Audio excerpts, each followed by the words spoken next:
Kami buka misal. Silakan. Bismillah. Assalamualaikum warahmatullahi wabarakatuh. Alhamdulillahirabbil alamin. Salatu wassalamu ala Rasulillah sallallahu alaihi wasallam wa ala alihi wa sahbihi wa man tabi'ahum bi ihsan ila yaumiddin. Amma ba'du. Ikhwan dan akhwat sekalian yang mudah-mudahan kita selalu dirahmati oleh Allah Subhanahu wa taala. Kembali pada pekan ini yang alhamdulillah ya, pada pekan ini kita sedikit membahas tentang suatu kitab yang Masya Allah yang sangat mulia sekali, yaitu kitab Mukhtasar Minhajul Qasidin karya Al-Imam Ibnu Qudamah Al-Maqdisi. Insya Allah pada pekan ini masih berkenaan dengan bab tentang haji yang sedikit ya. Kemudian dilanjutkan dengan insya Allah kalau cukup waktunya masuk kepada kitab yang ke-6 yaitu tentang Al-Quranul Karim, keutamaan dan adab membacanya. Ya, bersama kita Al-Ustaz Fahmi Alfian LC, kami persilakan. Bismillahirrahmanirrahim. Alhamdulillahirabbil alamin. Wassalatu wassalamu ala asyrafil anbiya'i wal mursalin, nabiyina Muhammadin wa ala alihi wa sahabatihi ajma'in, amma ba'du. Pertama, saya ucapkan terima kasih kepada kawan-kawan yang telah bergabung. Demikian juga pemandu acara kita Ustaz Ahmad Dedi dan pemirsa dimanapun Anda berada. Alhamdulillah kita kembali mengkaji bersama-sama mempelajari sebuah kitab, yaitu kitab Mukhtasar Minhajul Qasidin karangan Syekh Ahmad bin Abdurrahman Ibnu Qudamah Al-Maqdisi rahimahullahu ta'ala. Kita telah sampai pada pertemuan yang lalu tentang adab-adab haji, dan kita akan sedikit menyelesaikan adab-adab tersebut. Di sini ada beberapa adab lagi yang beliau sebutkan. Di antaranya, kata beliau, idza ra'al baital harama istahdara 'azamatahu fi qalbihi. Ya, apabila seseorang melihat melihat Ka'bah, maka hendaknya dia menghadirkan keagungan Ka'bah tersebut pada saat ia melihatnya. Wa syakarallaha ta'ala ala tablighihi rutbatal wafidina ilaihi, dan bersyukur kepada Allah Subhanahu wa taala ya, karena betapa banyak orang yang menginginkan berada pada posisi dia pada saat itu. Hari dia berhaji, Allah Subhanahu wa taala dekatkan dia dengan rumahnya. Dekatkan dia dengan Ka'bah. Ia bisa melihatnya karena memandang Ka'bah itu adalah sebuah ibadah. Dan ketika ia melihatnya, ia dikhususkan oleh Allah Subhanahu wa taala dibandingkan hamba-hamba Allah yang lain yang juga rindu untuk bertemu dengannya, bertemu dan langsung menghadap Allah Subhanahu wa taala di depan Ka'bah. Wal yastash'ir 'azamatal at-tawaf bihi fa innahu salah wa ya'taqidu 'inda istilamil hajar annahu mubayyi'un lillahi 'ala ta'ati. Dan hendaknya pada saat ia tawaf, ia menghadirkan keagungan Allah Subhanahu wa taala dan menjiwai hal tersebut bahwasanya dia sedang berada di dalam salat. Sebagaimana yang disebutkan dalam hadis bahwasanya tawaf itu adalah salat, kecuali dikecualikan kita bisa berbicara pada saat kita tawaf. Nah, ini membuktikan bahwasanya kekhusyuan, ketundukan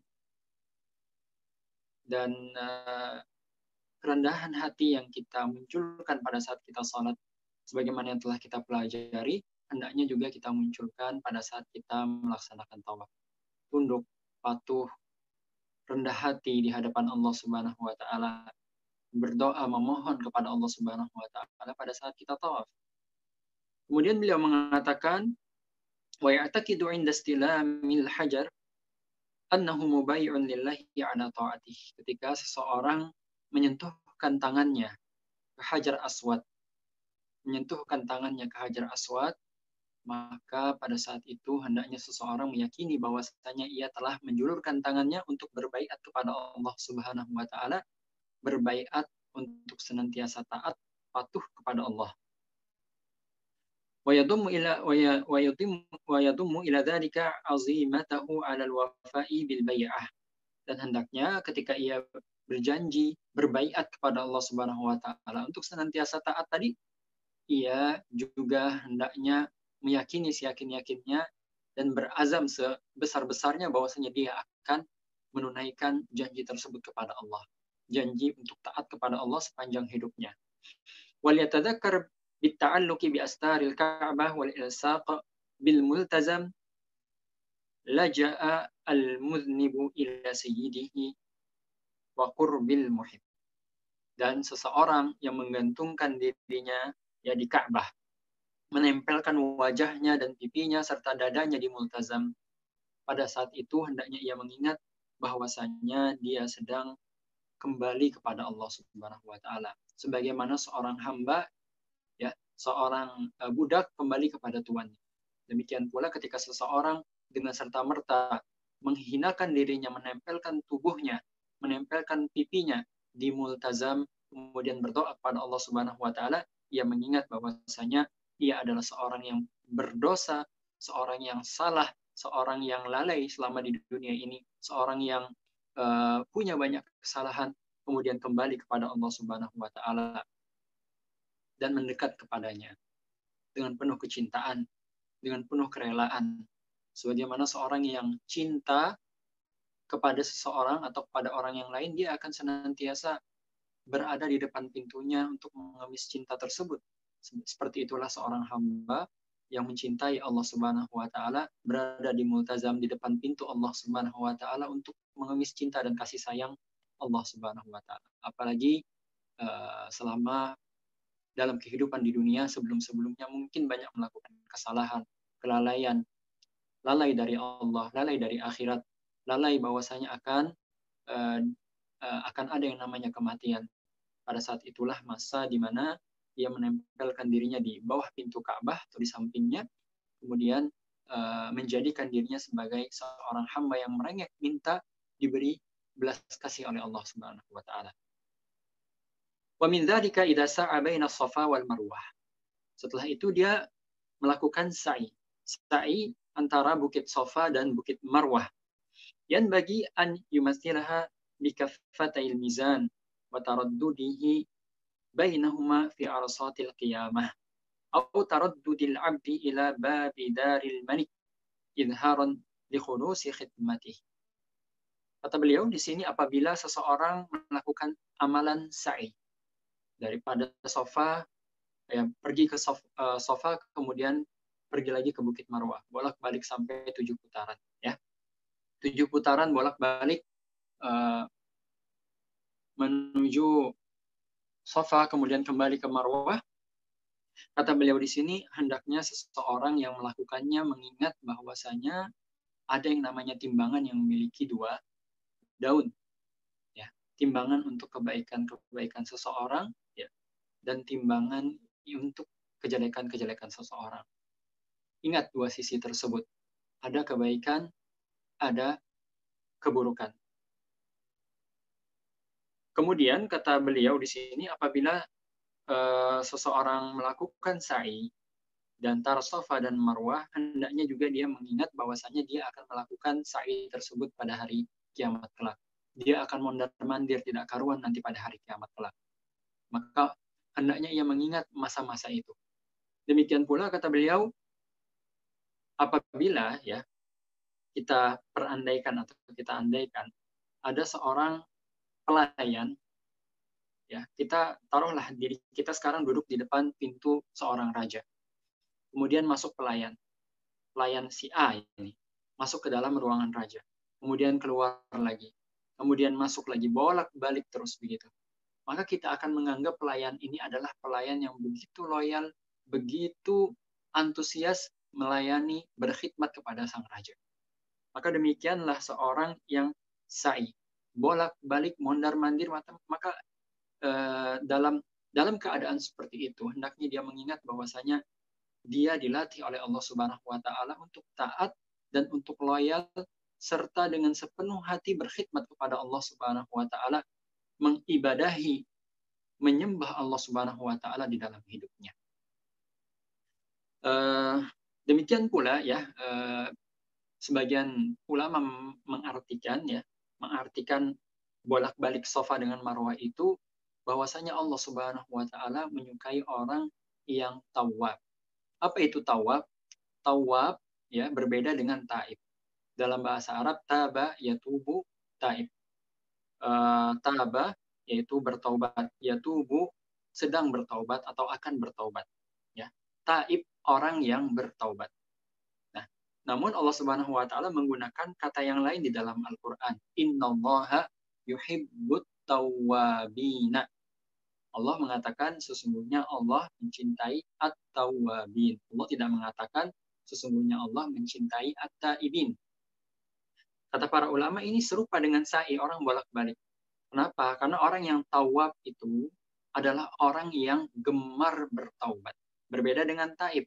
Taib itu artinya orang yang bertaubat. Sementara tawab orang yang gemar bertaubat.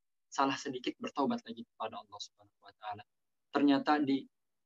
Ternyata besok lusa jatuh lagi, maksiat lagi, lalai lagi, kembali langsung mengingat Allah Subhanahu wa taala, bertaubat kepada Allah Subhanahu wa taala. Demikian sepanjang kehidupannya dipenuhi dengan taubat kepada Allah Subhanahu wa taala. Ya, Rasulullah sallallahu alaihi wasallam mengatakan inni la astaghfirullah sab'ina marrah. Dalam satu hari Rasulullah sallallahu alaihi wasallam bertaubat memohon ampun kepada Allah Subhanahu wa taala 70 kali. Ya, bagaimanakah lagi kita hamba-hamba yang tidak maksum ini, yang banyak lalai, banyak salah, banyak alpanya, ya banyak khilafnya, banyak melanggarnya, tidak taatnya kepada Allah, dan banyak melupakan Allah Subhanahu wa taala.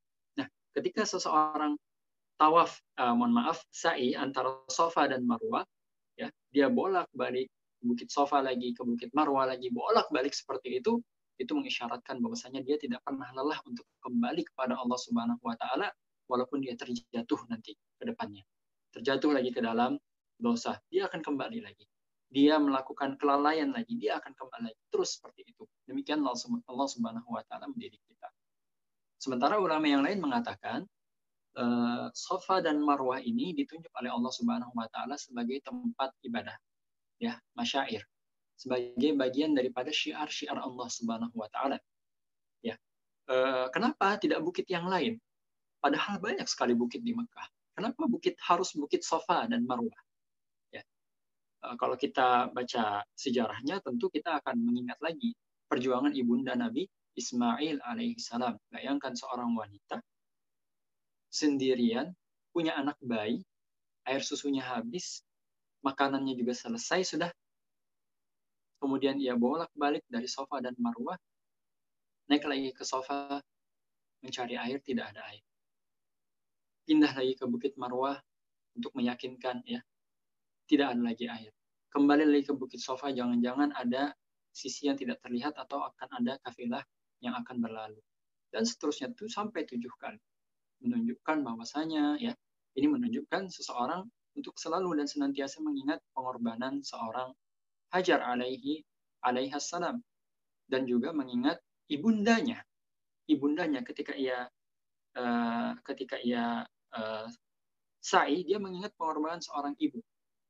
Bagaimana seorang ibu berkorban untuk sang anak. Bagaimana seorang ibu yang yakin kepada Allah Subhanahu wa taala berusaha meninggalkan seluruh keinginan dirinya untuk istirahat, untuk tidur, untuk kebahagiaan sang anak. Demikian pula ini juga mengajarkan seseorang untuk senantiasa tidak berputus asa dari rahmat Allah. Inna ma'al usri yusra. Inna ma'al usri yusra. Karena sesungguhnya di balik kesulitan itu ada kemudahan. Fa innal faraja ma'al karbi, kata Rasulullah. Karena sesungguhnya di balik, ya, himpitan kehidupan itu ada jalan keluar. Wa inna ma'al usri yusra. Dan bersama kesulitan itu ada kemudahan. Kata Ibnu Rajab Al-Hambali mengomentari hadis yang barusan disebutkan, kenapa Allah Subhanahu wa taala senantiasa menjadikan kesulitan itu atau kemudahan itu setelah kesulitan yang begitu sulit, ya, setelah kesukaran yang amat sangat dahsyat. Setelah itu semua, ya, baru ada kemudahan, ya. Kata orang, kalau sudah malam itu semakin pekat, maka yakinlah bahwasanya fajar akan datang. Ya, demikian pula kesulitan hidup apabila semakin pekat, maka fajar, kemudahan, maka akan muncul. Alasannya apa? Kata Ibnu Rajab, supaya seorang hamba seorang hamba bertawakal 100% kepada Allah Subhanahu wa Ta'ala. Dan ketika dia bertawakal, dia sudah melakukan banyak hal. Dia minta tolong fulan, dia sudah minta bantuan si Alan, dia sudah lakukan A, dia sudah lakukan B, dan semuanya gagal, semuanya tidak bisa, tidak ada jalan lagi baginya. Yang tersisa hanya satu pintu, yaitu pintu Allah Subhanahu wa Ta'ala. Olehnya ia bertawakal kepada Allah Subhanahu wa Ta'ala sejadi-jadinya, maka Allah Subhanahu wa Ta'ala bukakan baginya jalan keluar. Dan tawakal adalah amalan hati yang terbaik. Baik, kita kembali ke sa'i. Para ulama yang lain mengatakan sa'i ini, Safa dan Marwah bolak-balik seperti itu untuk menunjukkan ketundukan seorang hamba kepada Allah. Ngapain? Ya, kalau misalnya kita berpikir secara logis, ngapain Anda bolak-balik antara Bukit Safa dan Marwah? Kenapa di gunung? Kenapa tidak tempat yang lain? Yang lebih adem, yang lebih datar ya. Apalagi di zaman dahulu tidak ada AC, di zaman sekarang sudah ada AC dan kipas anginnya. Zaman dulu tidak ada apa-apa, hanya bukit saja, bukit tok ya. Bolak-balik di situ untuk apa? Ya, karena taat pada Allah Subhanahu wa Ta'ala, maka seorang muslim melakukannya. Bukti ketundukannya, kecintaannya, patuhnya kepada Allah Subhanahu wa Ta'ala. Baik. Kemudian beliau mengatakan idharan li khulusi khidmatihi wa raja' al-mulahadhah bi'aini rahmatihi wa tam'an fi qada'i hajatihi. Orang yang melakukannya ya untuk menampakkan seperti yang saya sebutkan tadi, menampakkan kepada Allah betapa patuhnya dia, betapa loyalnya dia dengan perintah Allah Subhanahu wa Ta'ala, betapa tunduknya dia dengan perintah Allah. Kalau Allah sudah suruh bolak-balik, ya kita bolak-balik.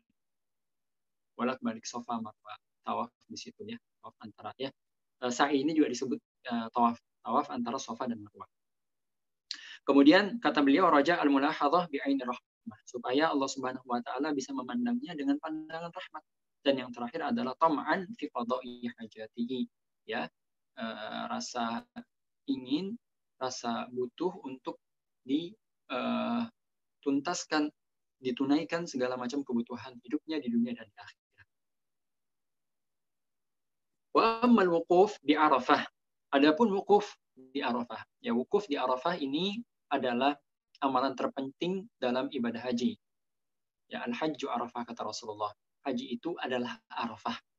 Ya, amalan terpenting dalam ibadah haji adalah wukuf. Fadhkur bima tara fihi min izdihamil khalqi wa irtifai aswatihim wa ikhtilafi lughatihim mauqif al-qiyamah. Ketika kita berada di padang Arafah, kita melihat manusia berjubel, banyak jumlahnya, jutaan. Ya, mereka semua berkumpul di satu titik, di satu tempat, yaitu Arafah. Tidak boleh keluar. Kalau keluar daripada Arafah, maka hajinya batal. Ya, hajinya tidak sah. Jadi mereka semua berkumpul di satu tempat yang disebut sebagai Arafah. Kemudian mereka mengenakan pakaian yang hampir serupa. Hampir tidak bisa dibedakan antara si kaya dan si miskin. Ya. Si pejabat dan si rakyat jelata. Tidak bisa mungkin dibedakan si alim, ya, ulama dengan orang awam. Tidak bisa dibedakan. Kalau kita tengok sekilas, nampak semuanya sama. Tidak ada perbedaan. Ya, seperti itulah pada hari kiamat.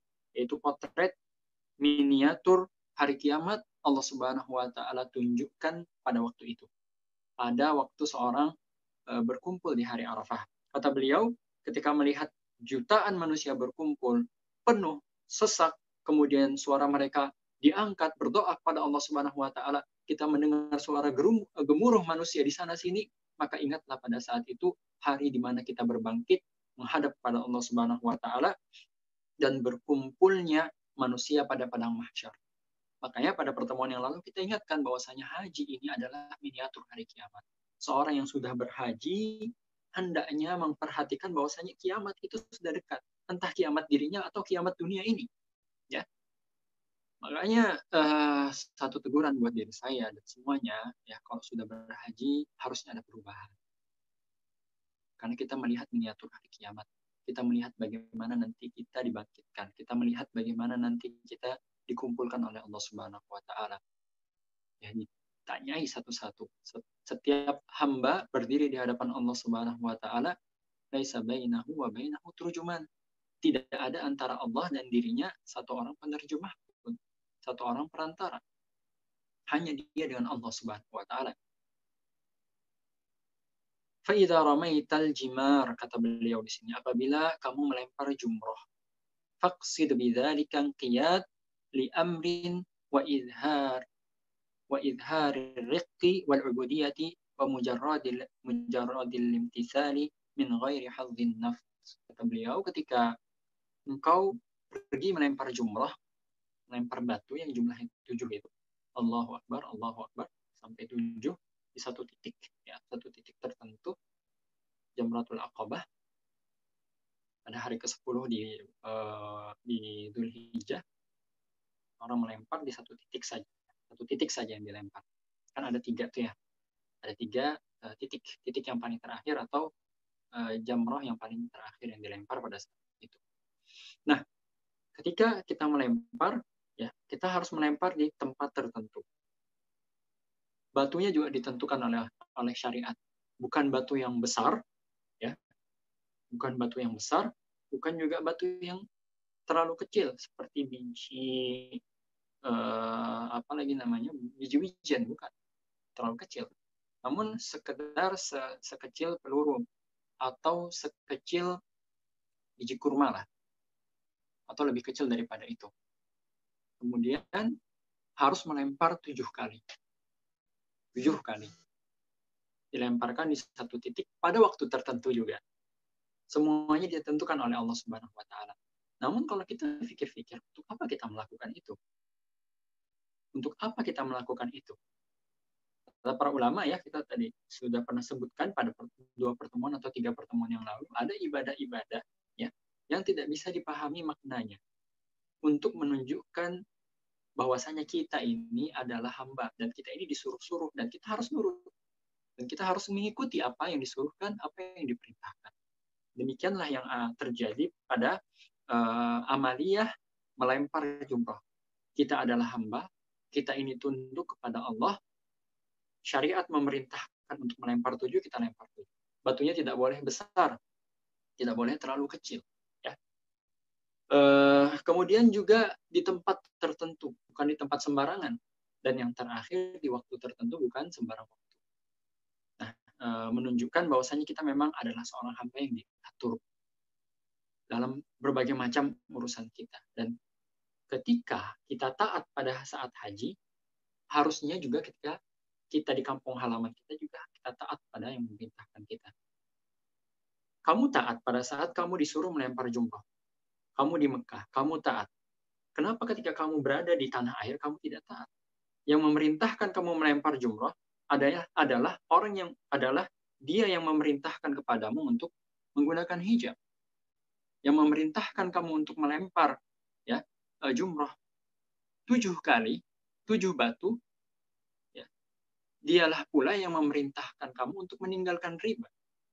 Dan seterusnya, dan seterusnya. Terkait dengan lempar jumrah ini, banyak yang menyatakan bahwasanya, ya, sejarahnya seperti itu. Dan riwayatnya juga demikian mengatakan seperti itu. Bahwasanya Nabi Ibrahim alaihissalam melempar jumrah pada waktu itu. Tapi tidak disebutkan oleh para ulama, tidak disebutkan dalam sebuah hadis bahwasanya ketika kita di zaman kita sekarang mengamalkan haji, ketika kita melempar jumrah ada syaitan di situ kita lempari. Ya. Jadi suatu hari ada kejadian kawan saya, dia lempar jumrah, tiba-tiba ada batu besar melayang dari belakang. Orang-orang yang ada di situ, ya, semuanya kaget, kok ada batu besar melayang ini? Ditengok ternyata ada saudara kita dari, kalau tidak India, Bangladesh, Pakistan. Kemudian dia mengatakan kenapa, ya? Kenapa kamu lempar pakai batu besar? Dia bilang dengan bahasa Arab seadanya, dia mengatakan syaitan kabir lazim hajar kabir. Setannya besar, harus juga batunya besar. Ala kulli hal, ya, dalam amalia-amalia haji masih banyak beberapa hal yang perlu untuk dipelajari, ya, terutama bagi orang yang akan berangkat haji. Baik, Apalagi yang beliau sebutkan setelahnya, beliau mengatakan ammal Madinah. Adapun kota Madinah, Masya Allah, kota Madinah, فَإِذَا لَاحَتْ لَكَ فَتَذَكَّرْ أَنَّهَا الْبَلْدَةَ الَّتِي اخْتَارَهَا اللَّهُ لِنَبِيِّهِ صَلَّى اللَّهُ عَلَيْهِ وَسَلَّمَ. Jika kamu nanti ke Madinah, kata beliau, ya, maka ketahuilah bahwasanya Madinah itu adalah negeri, ya, negeri yang dipilih oleh Allah Subhanahu wa taala untuk nabinya. Dia adalah negeri untuk sang nabi. Wa syara'a ilaiha hijratahu, dan Allah Subhanahu wa taala syariatkan untuk hijrah ke Madinah.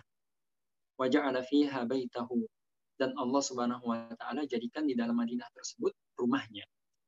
Tsumma mathil fi nafsika mawadi'a aqdami Rasulillah sallallahu alaihi wasallam 'inda taraddudihi fiha.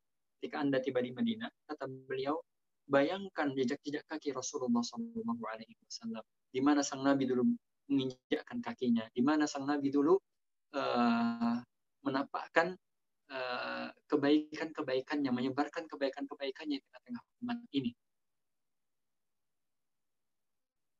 وتصور خشوعه وسكينته فإذا قصدت زيارة القبر فأحضر قلبك لتعظيمه. Nah, ketika sampai di kota Madinah, maka bayangkanlah, resapilah kekhusyuan Nabi Shallallahu Alaihi Wasallam, keteduhan beliau, ketentraman beliau, ketenangan beliau. Masukkan semuanya itu ke dalam hati kita ketika kita berada di kota Madinah. Ingat bahwasanya di kota ini ada Nabi.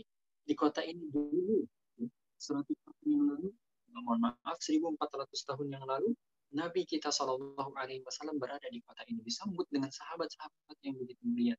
Di tempat ini orang yang paling mulia hidup. Di tempat ini generasi yang paling mulia hidup. Di tempat inilah awal, ya, cahaya Islam memancar hingga menembus jantung tanah air kita, jantung ibu pertiwi kita. Ikhwah dan akhwat sekalian yang berbahagia, beliau mengatakan fa'idza qasadta ziyaratil qabri, ya, apabila engkau ingin, ya, berziarah ke makam Nabi Muhammad sallallahu alaihi wasallam, fa'ahdir qalbaka li ta'dhimihi wal haibah lahu wa mathil suratahu al-karimah fi khayalik wastahdir 'azima martabatihi fi qalbik thumma sallim 'alaihi wa'lam annahu 'alimun bi hudurika wa taslimika kama warada fil hadits. Dan ketika engkau berniat untuk menziarahi beliau, maka ingat adab-adabnya dulu sebelum itu. Jangan mengangkat suara. Di masjid beliau jangan mengangkat suara. Ya ayyuhalladzina amanu la tarfa'u aswatakum fawqa sautin nabi. Janganlah angkat suara kalian di atas suara Nabi sallallahu alaihi wasallam. Ya. Karena apa? Orang yang mengangkat suaranya di atas suara Nabi sallallahu alaihi wasallam atau di hadapan Nabi Shallallahu Alaihi Wasallam, antahbatu a'malukum wa antum la tashkurun, kata Allah. Ya, amalannya akan disirnakan, dihancurkan, dimusnahkan oleh Allah Subhanahu Wa Taala tanpa ia sadari. Itu balasan bagi orang yang mengangkat suaranya di hadapan Nabi Muhammad Shallallahu Alaihi Wasallam. Innal ladzina yaghudduna aswatahum, orang yang orang yang merendahkan suaranya di hadapan Nabi Shallallahu Alaihi Wasallam, ulaika alladzina imtahanallah qulubahum bittaqwa.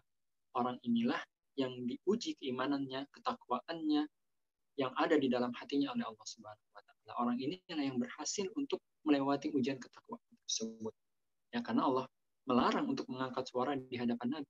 Olehnya orang yang berziarah ke kubur Nabi Muhammad Shallallahu Alaihi Wasallam, ya, berziarah mendatangi kubur Nabi Shallallahu Alaihi Wasallam, tidak boleh sama sekali mengangkat suaranya. Ya, kalau bisa sampai ke Masjid Nabawi jangan angkat suara, jangan angkat suara. Mau manggil anak nanti di Masjid Nabawi jangan teriak. Kati anaknya panggil, ya, karena di situ ada Rasulullah Shallallahu Alaihi Wasallam. Ya, ketika kita sudah mendekat, ya, kalau di Madinah itu di Masjid Nabawi ada namanya Babus Salam. Babus Salam, ya, masuk dari situ atau dari pintu-pintu yang lain, kemudian jalan terus, di sebelah kiri nanti ada Raudhah, kemudian setelah itu akan ada makam Nabi Muhammad SAW. Sampai di sana dengan suara yang begitu lirih, begitu rendah, ya, dengan penuh pengagungan kepada sang Nabi, dengan penuh keseganan kepada beliau dan dengan penuh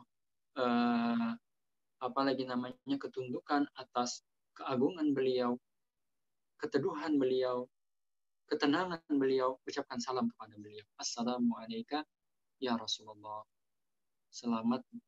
Salam kepadamu wahai Rasulullah sallallahu alaihi wasallam. Assalamualaikum ya Khalilullah. Assalamualaikum ya Habiballah. Assalamualaikum ya Sayyida waladi Adam, dan seterusnya. Pujian-pujian kepada sang Nabi Muhammad sallallahu alaihi wasallam. Setelah itu berjalan sedikit, kemudian mengucapkan salam kepada sahabatnya yang mulia Abu Bakar radhiyallahu taala. Assalamualaikum ya Abu Bakar. Setelah itu ke sebelah lagi ada Umar bin Khattab radhiyallahu taala anhu, mengucapkan lagi salam kepada beliau. Assalamualaikum ya Amirul Mukminin. Assalamualaikum ya Umar bin Khattab, dan seterusnya, kemudian berlalu pulang. Ya. Inilah adab-adab yang seharusnya diperhatikan seorang yang datang ke kota Nabi dan ke masjid Nabi dan berziarah ke makam Nabi Muhammad sallallahu alaihi wasallam.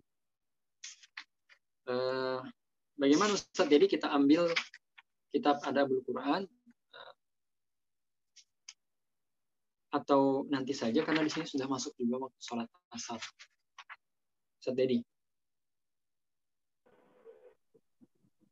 Nah, Ustaz. Sedikit kali ya, sedikit. Ya. Baik.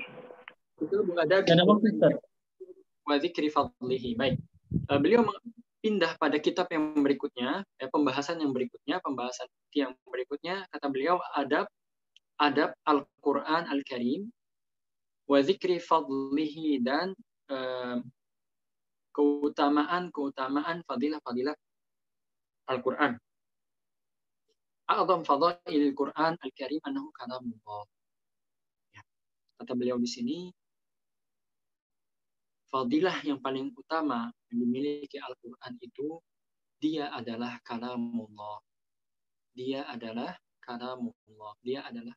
kalamullah.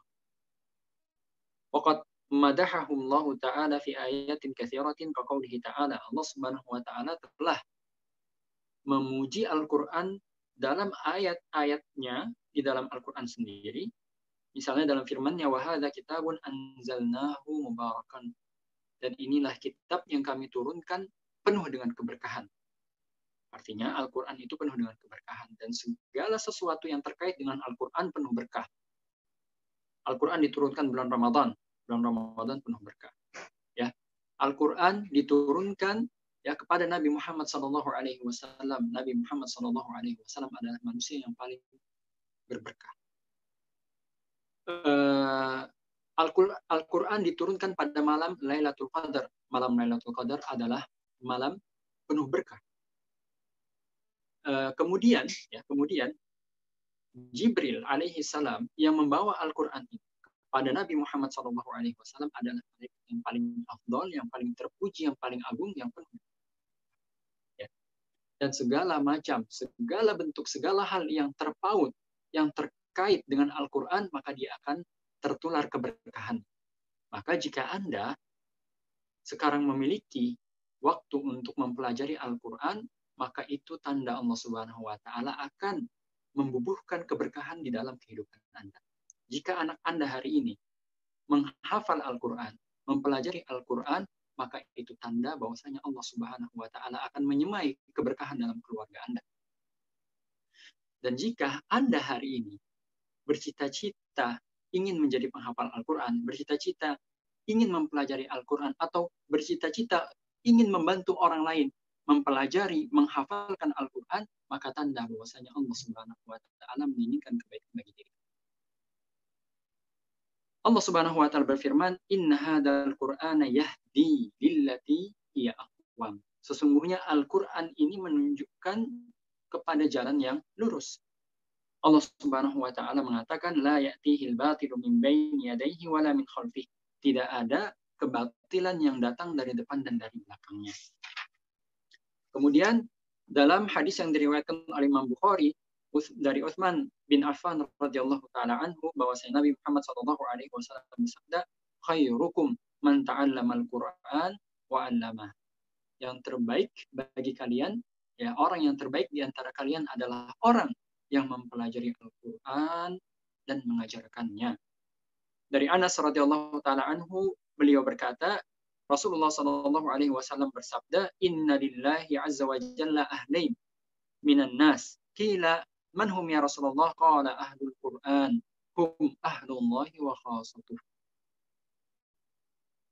Dalam hadis ini Rasulullah mengatakan bahwasanya Allah Subhanahu wa taala itu memiliki keluarga-keluarga di antara manusia. Maka para sahabat bertanya, "Siapakah mereka wahai Rasulullah?" Kata Rasulullah sallallahu alaihi wasallam, "Ahlul Qur'an." Ahli Al-Qur'an. Yang membaca Al-Qur'an, yang mentilawahkan Al-Qur'an, yang mentadaburi Al-Qur'an, yang mempelajari tafsirnya, yang mengamalkannya. Siapa mereka itu? Kata Rasulullah SAW, hum ahlullah wa khassatuh. Mereka adalah keluarganya Allah Subhanahu wa taala di muka bumi ini, dan mereka adalah orang-orang istimewanya Allah Subhanahu wa taala.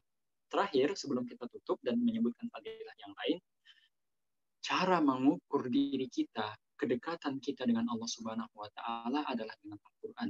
Ya. Semesra apa hubungan Anda dengan Al-Qur'an, maka semesra itulah hubungan Anda dengan Allah Subhanahu wa taala. Dan ketika hubungan Anda dengan Al-Qur'an sedang berantakan, maka sejatinya hubungan Anda dengan Allah Subhanahu wa taala sedang butuh diperhatikan. Saya kira demikian. Di sini sudah masuk waktu asar juga beberapa menit yang lalu. Saya kembalikan ke Ustaz. Jazakallahu. Afwan, masih bisa ada pertanyaan satu, Ustaz? Coba kita lihat ya, kalau panjang nanti ditunda, kalau misalnya silakan. Ya, ini Ustaz bertanya, apakah membaca Al-Qur'an boleh tidak memakai jilbab? Ya, boleh. Boleh, tidak dipersyaratkan membaca Al-Qur'an dengan menggunakan jilbab. Tidak dipersyaratkan. Namun menutup aurat secara sempurna tentu lebih baik, lebih afdal, sebagai bentuk ta'zim, sebagai bentuk pengagungan terhadap Al-Qur'an. Tapi kalau misalnya Anda seorang penghafal Quran wanita, ya kalau mau pakai jilbab lagi ribet misalnya, sedang Anda berada di rumah, maka silakan saja membaca Al-Quran. Atau mungkin Anda sedang mengerjakan pekerjaan rumah, misal mencuci piring sambil mentartilkan Al-Quran, maka silakan. Allah Ta'ala alam. Terima kasih Ustaz Dedi dan kawan-kawan sekalian. Barakallahu fikum. Syukran, yes, Ustaz. Syukran, jazakallah Ustaz. Kami tutup Ustaz. Ya, alhamdulillah, syukran wa jazakallah pada Ustaz kita, Ustaz Fahmi Alfian. Insyaallah semoga kita dapat mengambil manfaat dari apa-apa yang beliau sampaikan. Ya, untuk mengakhiri kajian kita pada pekan hari ini, kami tutup dengan doa kafaratul majelis.